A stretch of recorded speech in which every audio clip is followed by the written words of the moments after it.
narrator Kazi, who've grown up together through thick and thin on the same estate.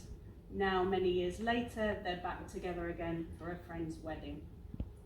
But right before that, the book's opening pages are really a reproduction of a newspaper article, written and translated just perfectly, capturing that immediately recognizable, horrible, sensationalist language of a tabloid newspaper that is never afraid to let facts get in the way of promoting their own agenda. And so the story in the newspaper report is that there's been a fire at a block of flats, a devastating fire in which people have died, and Zaya, one of our three friends, has been held under suspicion of starting the fire as a radicalized Islamist terrorist.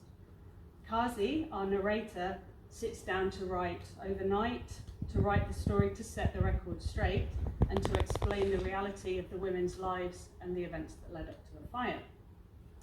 When New Books in German first recommended this book for translation into English, we said two things about it. We said more than two things about it, but we said two things about it that really stood out to me when I came to prepare for this evening.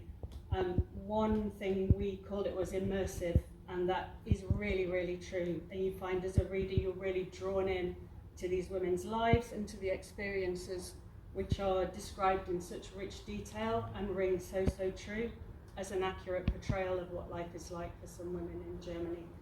And the other thing that we called the book that stood out to me is that it's thought-provoking. And there are a lot of issues raised in this book, some of which we will start to discuss in the time we have available to us this evening. So as Gosia said, we'll have a short reading from the book and then some discussion, and then we'll open for any questions that you might want to put to the panel this evening. So Shida, I would like to